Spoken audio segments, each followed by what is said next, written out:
Animé par Lorik Salvaire, la notif des sportifs. Bonjour tout le monde et bienvenue à la notif des sportifs. J'espère que vous allez bien. Aujourd'hui, grosse vidéo comme à l'habitude. Pourquoi? Il y a eu un échange en Ligue nationale, plutôt deux, impliquant les Oilers d'Edmonton. La première, les Oilers qui mettent la main sur Spencer Stastny des Predators de Nashville en tour d'un choix de 3e ronde. Et par la suite, ils font l'acquisition de Tristan Jarry et de Samuel Poulain en retour de Stuart Skinner, Brett Kulak et un choix de 2e ronde qui vont prendre le chemin des Pingouins de Pittsburgh. Avant de continuer, moi et Andy, on a enregistré déjà une vidéo sur les Pingouins et les Oilers qui vont sortir prochainement sur la chaîne. Sur la chaîne. Ça a été fait avant la transaction. Donc, cette vidéo-là va se faire évidemment après la transaction. Donc, évidemment, ça va corriger un peu quelques choses qu'on a dit dans ces deux vidéos-là, vu qu'on n'était pas conscient qu'il allait y avoir une transaction qui allait se passer 2 jours plus tard. Donc, maintenant, correctif est fait. N'hésitez pas à aller suivre à la coupe, que ce soit notre site internet, YouTube, TikTok, Facebook, nommé un réseau social. On est dessus. N'hésitez pas aussi à vous abonner, à liker, à partager pour diffuser la chaîne, pour lui donner une plus grande plateforme. C'est toujours très apprécié de votre part. Et aujourd'hui, je ramène mon coupable avec qui on a fait ces deux vidéos avant l'échange. Et c'est Andy. Bonjour. Comment ça va? Comment ça va? Toi? Ouais, hey, Andy, on va passer ça vite avant de parler de Stuart Skinner.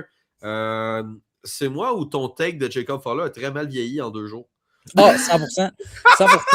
100%. Moi qui disais que Jacob Fowler ne goalerait pas, qu'il est venu pour apprendre, finalement, il a fait mentir pas mal tout le monde. Oui. Moi, avec mon take, le monde qui disait « Ah, c'est trop tôt, c'est trop vite, il est trop jeune, il n'est pas prêt. » Il nous a montré que c'est un gars extrêmement solide dans son filet. Ah oui.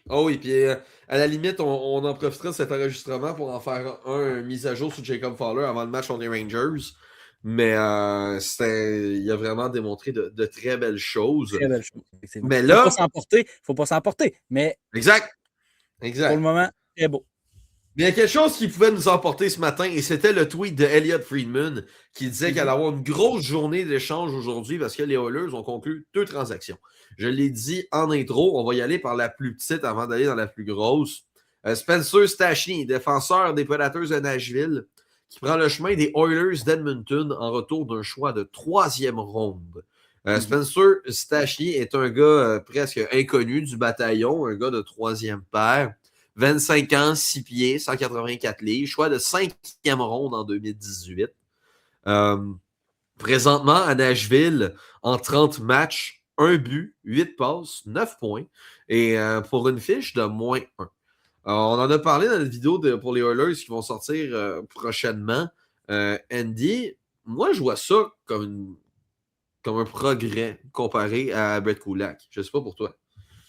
Ben, je suis pas nécessairement c'est pas que je suis pas en accord, mais c'est juste, je pense que ça vient tout simplement pour combler la perte de Brett Kulak. Puis c'est le genre de défenseur qui polyvalent, qui fait des bonnes premières passes, qui fait des bonnes sorties de zone, qui coûte pas de but à son équipe. Tu sais, c'est un gars pas irrelevant, là, c'est juste. Il est là, mais tu sais, c'est pas le gars qui va changer ta game. Je pense que c'est pour compenser la perte de Brett Kulak. Oui, exact. T'sais, moi, je pense que ce qui est arrivé, c'est que les Oilers se sont entendus avec les Pingouins. Puis ils ont dit, laisse-nous juste aller chercher un défenseur pour compenser la perte de Brett Kulak. C'est ça. Moi, je pense que c'est ça qui est arrivé. Puis on se rajeunit à la défense du côté des Oilers. C'est sûr qu'on se rajeunit, par contre. Ouais. On se rajeunit. Tu sais, Brett Kulak avait 31 ans. Donc, on se rajeunit de 6 ans du côté des Oilers. Puis ce que j'aime aussi, c'est que j'ai l'impression que un -1 avec les Predators de Nashville, c'est beaucoup plus impressionnant qu'un -7 avec les Oilers. Mhm. Mhm. Fait que je crois que défensivement, les Oilers ont eu un upgrade léger, mais reste un upgrade Je comprends. dans cette transaction-là. Tandis que Brett Kulak, on s'entend, il a passé ses bonnes années. Oui. À Montréal, il a été très bien. À ses premières années à Edmonton, il a été très bien aussi, il faut le souligner. Là. Oui. Mais là, ça commence à être extrêmement compliqué. Du côté de Nashville, on reçoit un choix de 3e ronde. C'est ça. Ce qui est parfait. Ouais. Un choix de... T'as pogné Spencer Stachny qui est un choix de 5e ronde, tu le transformes en choix de 3. Pour moi, c'est une Oui, exactement. Puis tu rajoutes un Brett Kulak qui va faire la job là, jusqu'à l'été. c'est à Pittsburgh. Ah oui, c'est vrai, t'as raison. Mais complètement. Le gars est complètement à l'ouest. Là. Mais c'est une belle transition parce que, veut pas, on a fait le tour de Spencer Stachny. C'est pas un soldat très connu au bataillon. On va se lancer dans la grosse transaction. Stuart Skinner, qui prend le chemin des Pingouins de Pittsburgh, accompagné de ce Brett Kulak et d'un choix de 2e ronde, en retour de Tristan Jarry et de Samuel Poulain.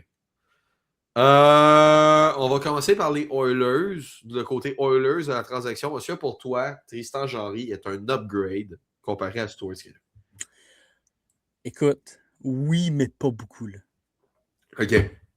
Vraiment pas beaucoup. Mais je pense que ça montre, mettons, comment que les Oilers ont payé avec le choix de 2e ronde, plus Skinner, plus Kulak. Je pense que ça montre que Skinner avait pas beaucoup de valeur. Tu penses? Je pense. Parce que selon moi, Jarry n'a pas énormément non plus. Puis, moi, en tout cas, c'est mon avis. Puis, je pense que Jarry est meilleur que Skinner, mais pas. Je pense que c'est plus côté expérience, côté série éliminatoire, côté tout ça, les intangibles qui fait que Jarry a plus à apporter que Skinner. Ouais. Mais je crois pas que c'est le remède miracle là, pour les Oilers d'Edmonton.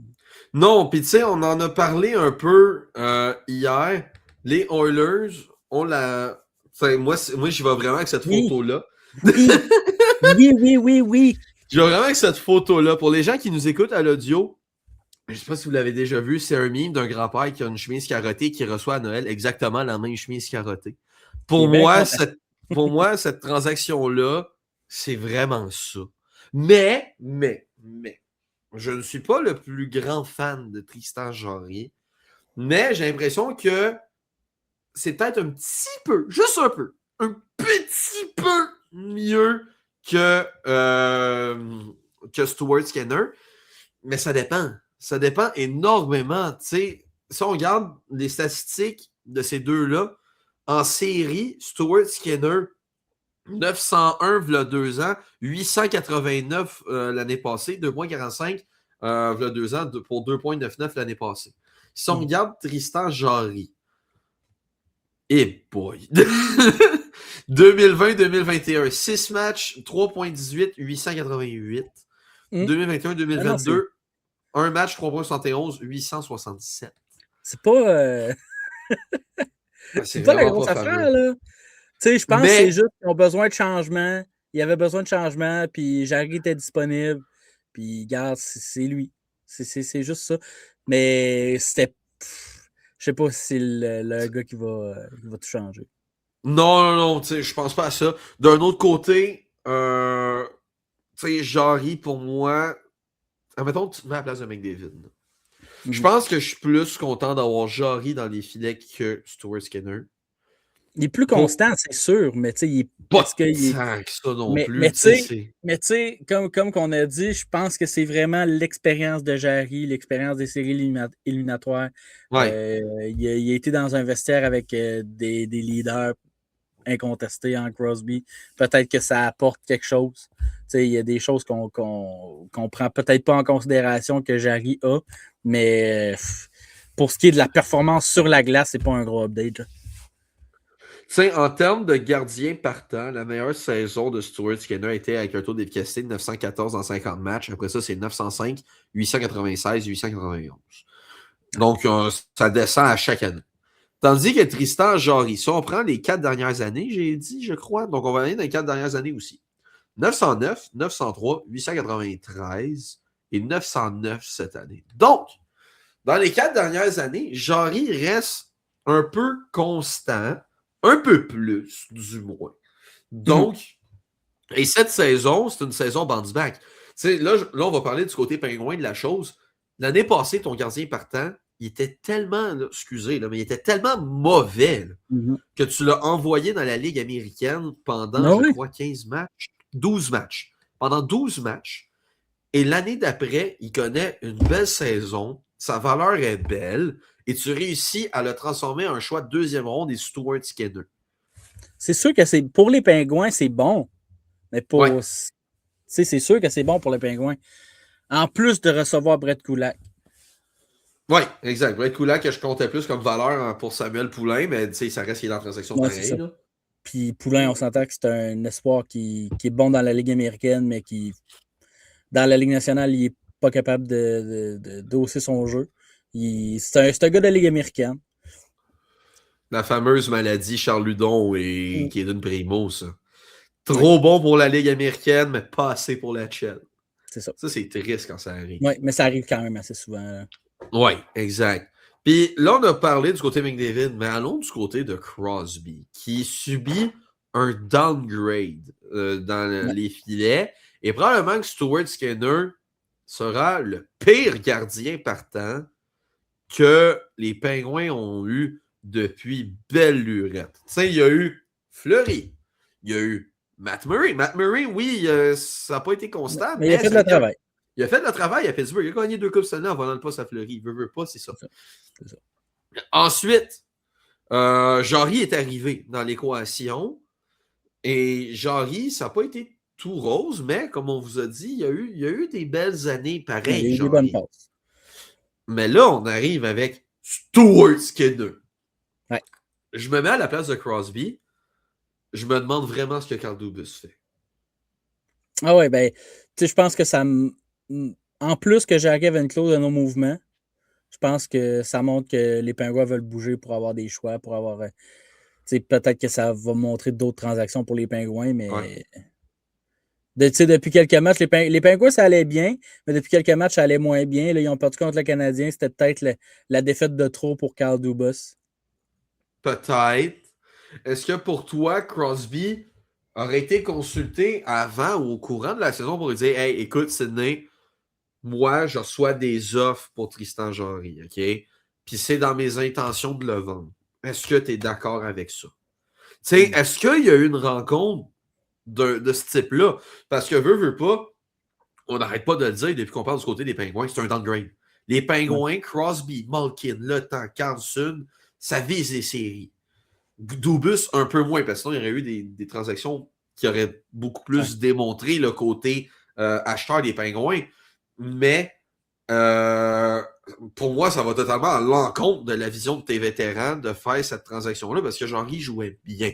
Est-ce que ça veut dire qu'on va y aller avec Arthur Silovs comme partant et Stuart Skinner comme backup? Peut-être. Ça se peut, parce que Silovs demande de meilleurs chiffres pour l'instant. Peut-être. Tu sais, c'est au gardien de pas tordre le bras, là, mais dans le sens de montrer que c'est Silov qui va garder les buts. Tu sais, Silov, c'est à lui de montrer qu'il est le gardien numéro 1. Comme que Skinner, c'est peut-être l'électrochoc qui manquait pour Skinner aussi. Peut-être que lui, il va dire, là, ça va pas, puis je dois step up ma game. Fait que c'est ça. Mais pour ce que tu dis là, de si Crosby a été consulté, je ne sais pas si Crosby est consulté à chaque échange, mais peut-être qu'il a été consulté pour ça. Mais je pense qu'il va être consulté seulement si on fait la vente de feu. OK, tu penses? Je pense. Puis est-ce que c'est le début de la vente de feu, peut-être? Parce que peut-être seulement pour cet échange-là, je ne crois pas, parce qu'on va chercher un autre gardien en retour. Ouais. Si, mettons, Skinner n'est pas dans l'équation, peut-être, mais pour l'instant, comme on l'a dit, là, c'est 3,30 sous pour une pièce. Exact, comme nous permet de voir encore une fois, on va ramener le meme qui est exactement la même chose. Je pense pas que Et ce que moi j'aime faire, c'est quand il y a une transaction, c'est d'aller enquêter, voir les fanbases qui en pensent. Mhm. Et ce qui était drôle, c'est autant la fanbase des Oilers sont contents de se débarrasser de Skinner, que la Oui, fanbase des Penguins sont contents de se débarrasser de Jarry. OK, C'est quand même assez drôle. quand même. Habituellement, il y a tout le temps une fanbase qui va être déçue puis l'autre contente d'une transaction. Mhm. Mais là, c'était drôle de noter que les deux, les deux fans Les deux de sont chaque équipe sont tous bon débarras, nouveau gardien, ça part. Ouais, c'est ça. Des fois, OK. ça prend juste un changement d'air puis ça fonctionne. Exact, exact. Mais j'ai vraiment hâte de voir ce qui va arriver avec surtout le côté Tristan Jarry des C'est ça. Oilers. Fait que ça va être une histoire à suivre dans ce cas-là. Mais Andy, là, ça me fait penser, on est à 9 jours, je crois, du break d'échange du temps des fêtes. Mhm. Kent Hughes a fait une transaction, c'était l'année passée quand il a amené Alexandre Carrier, Ouais. proche de cette date-là. Est-ce que pour toi, que ça implique Kent Hughes ou pas, c'est pas grave, là, mais est-ce que pour toi, on peut assister à un changement de soupe de la part de quelques équipes avant ce gel de transaction-là? Très bonne question. Moi, je pense que s'il y a des équipes qui vont bouger, il y a beaucoup de transactions. Il y a beaucoup de rumeurs autour des Flames de Calgary avec Kadri, Ouais. des échanges, des rumeurs concernant les Blues et Ouais. des rumeurs concernant les Kings. Moi, je Ouais. pense que ça va être ces trois équipes-là qui vont peut-être bouger. Mhm. On dirait que les rumeurs s'intensifient d'un retour de Dano à Montréal aussi. Ouais. Je pense que si on revient au Canadien, je pense que le Canadien ne doit pas nécessairement attendre trop longtemps avant de faire une transaction, surtout pour un joueur de centre. Ouais. Peu importe que ce soit Dano, que ce soit Kadri, que ce soit n'importe qui, je pense que il nous faut un joueur de centre, que ce soit un centre de 2, que ce soit un centre de 3. En plus, là, Evans est blessé. On ne sait pas trop, il demande un deuxième avis, je pense. Là, des fois, ce n'est pas nécessairement bon signe. Ouais. Je pense pas qu'on doit attendre vraiment longtemps si on veut participer aux séries et faire un bout de chemin. Non, puis je te rejoins là-dessus, puis t'as pris le chemin que je m'en allais. Moi, je m'en allais dire un Mark my words! Philippe Dano va se faire échanger d'ici jeune. Ouais. Que ce soit à Montréal ou ailleurs, on n'a pas d'informations encore une fois. Là. Ce n'est que hypothétique. On n'est pas des insiders. Non, ce n'est qu'une conversation entre moi et Andy et vous qui l'écoutez. Moi, je suis prêt à me mouiller en disant Mark my words! Philippe Dano se fera échanger d'ici la période de gel par les informateurs qu'on voit, les Darren Dreger, les Frank Seravalli, les Elliott Friedman, les Pierre Lebrun. Ça commence beaucoup à chauffer autour d'une transaction impliquant Philippe Dano. Oui, le Canadien est dans la course. On ne sait pas quelles sont les autres équipes. Mais Philippe Dano à Montréal reste un bon fit. Est-ce que c'est mon choix numéro 1? Non. Est-ce que c'est mon choix numéro 1 en termes de prix, de ce qu'il peut coûter? Oui, parce que... Il ne coûtera pas cher. Il ne coûtera pas cher. C'est le centre disponible relié au Canadien qui va coûter le moins cher. Kadri, c'est sûr qu'il va coûter plus cher. O'Reilly, c'est sûr qu'il va coûter plus cher. Jordan Kyrou, même si c'est plus un allié qu'un centre, il va coûter plus cher. On peut dire la même chose pour Stamkos, parce que, veut pas, il est un centre, c'est sûr que le Canadien a appelé. C'est sûr que le Canadien s'est informé un minimum. Je pense que tous ces joueurs-là, à part Dano, ça implique un choix de première ronde. Exact. Je pense que le Canadien n'est pas prêt à payer ça pour le moment, pour peut-être un gars seulement de location. Ouais. Je pense que le Canadien sont capables de payer des prix forts pour des gars qui sont là à long terme. Exemple, Kyrou, comme on parlait. Si Kyrou est là, il est là à long terme. Le choix de première ronde, je pense que le Canadien est prêt de le payer et plus. Mais pour ce qui est de Stamkos, O'Reilly, Kadri, je pense pas qu'ils sont prêts à payer un choix de première ronde. Puis tu sais, Dano, c'est de l'expérience. Il a déjà été là pendant un petit bout. C'est un Québécois, fait qu'il sait comment le marché fonctionne à merveille. Mm-hmm. Il a déjà été en finale de la Coupe Stanley avec ton équipe en plus. C'est ça. Il connaît la plupart des joueurs dans ton vestiaire. Tu sais, comme, c'est quasiment un fit parfait pour le ramener. Mm-hmm. Mais, tu sais, il y a plusieurs choses. Attendez-vous pas à un Dano qui va faire du 55 points. Non, c'est plus le Dano qui était là avant. Non, ça va être un Dano 100% défensif. Il va faire des points peut-être ici et là. Mais on ne sait pas ce qui va arriver tant qu'il ne se fait pas échanger dans un chandail bleu, blanc, rouge. Donc, c'est à suivre la saga Philippe Dano. Si vous avez des hot takes, des mark my words, n'hésitez pas à les écrire dans les commentaires. N'hésitez pas à écrire aussi dans les commentaires vos impressions sur l'échange Stuart Skinner et Tristan Jarry. S'il y a des personnes qui connaissent beaucoup plus Spencer Stachny que nous, le joueur, s'il y a des fans des Predators qui nous écoutent, n'hésitez pas à nous en parler plus, à nous en dire plus sur ce défenseur-là. Ça va nous faire un plaisir de lire vos informations et de mieux le connaître, évidemment. Donc, en mon nom personnel et en celle-là de Andy Saucier, c'était la notif des sportifs, édition correction sur nos dernières vidéos enregistrées. Donc, n'hésitez pas à passer une excellente journée. Salut tout le monde. Ciao.